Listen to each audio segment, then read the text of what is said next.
नमस्कार मैत्रिणींनो, मी सविता भोसले. तथास्तु किचन चॅनलमध्ये आपल्या सर्वांचं हार्दिक हार्दिक स्वागत. जांभळांचा सीझन आलेला आहे आणि बाजारामध्ये आपले लक्ष वेधून घेणारी, आकर्षित करणारी अशी टपोरी जांभळं आपल्याला दिसत आहेत. त्यामुळे सहजच आपल्या मनामध्ये येतं की आता जांभळाच्या वेगवेगळ्या पाककृती आपण बनवल्या पाहिजे. आज मी तुम्हाला जांभळाचं आईस्क्रीम, तेही नैसर्गिक फ्लेवरमध्ये कसं बनवायचं ते सांगणार आहे. आपण त्यासाठी लागणारं साहित्य पाहूया. ही आहेत 200 ग्रॅम जांभळं, जी की मी धुवून आणि स्वच्छ पुसून घेतलेली आहे. हे आहे 1 कप फ्रेश क्रीम. हे आहे 1 कप मिल्क पावडर, पाऊण कप पिठी साखर, 1 कप दूध आणि 4 बदाम आणि 4 काजू यांचे उभे काप. सर्वप्रथम जी जांभळं आपण धुवून आणि पुसून घेतलेली होती 200 ग्रॅम, त्याचा पल्प मी काढून घेतलेला आहे. हा पल्प मी आता मिक्सरमध्ये घालणार आहे.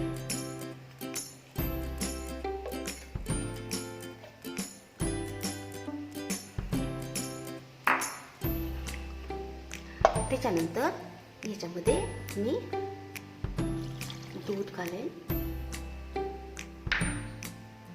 त्यानंतर फ्रेश क्रीम,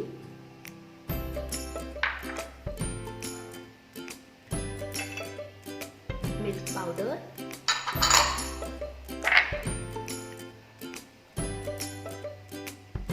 पिठी साखर आणि बदाम आणि काजूचे जे काप आपण घेतले होते त्यातील निम्मे काप मी याच्यामध्ये घातलेले आहेत. आता हे मिक्सरमधून मी याची पेस्ट तयार करणार आहे.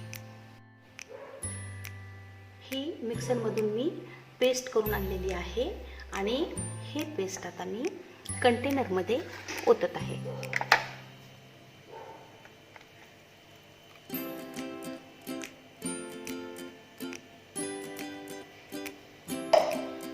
हे कंटेनर मी आता झाकून फ्रीजरमध्ये 8 ते 10 तासांसाठी ठेवणार आहे. 8 तास फ्रीजरमधून काढल्यानंतर हे तयार झालं आपलं जांभळाचं आईस्क्रीम. ह्याचा कलर खूप सुंदर आलेला आहे, लव्हेंडर कलर आलेला आहे. त्याला आपण टुटी फुटी, बदाम, जांभळाचे पीसेस यांनी डेकोरेट केलेलं आहे. जांभळाचा ज्यूस कसा बनवायचा ते मी आज तुम्हाला सांगणार आहे. सर्वप्रथम त्यासाठी लागणारं साहित्य आपण पाहूया. ही आहेत 200 ग्रॅम जांभळं, जी की मी धुवून आणि पुसून घेतलेली आहे. हे आहे 1 चमचा जिरा पावडर, 4 चमचे साखर, 1 चमचा काळा नमक आणि थोडासा पुदिना.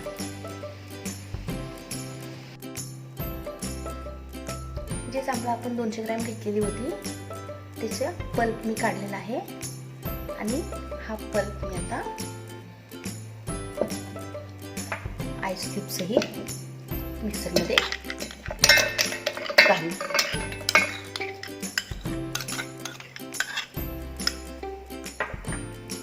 त्यानंतर साखर,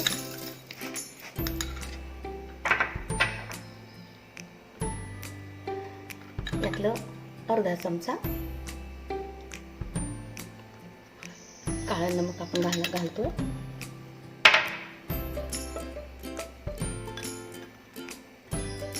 अर्धा चमचा जिरा पावडर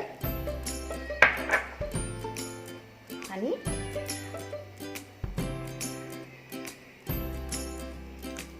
थोडा पुदिना आपण याच्यामध्ये घातलेला आहे.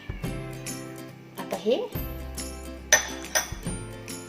सर्व साहित्य आपण मिक्सरमधून काढून त्याची पेस्ट करून घेणार आहोत.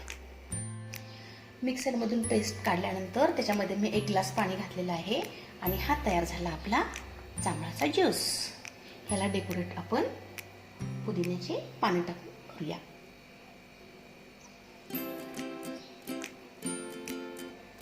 हा जांभळाच्या ज्यूसचा जर व्हिडिओ आपल्याला आवडला असेल तर आपण लाईक करा, शेअर करा आणि सबस्क्राईब करायला विसरू नका. धन्यवाद.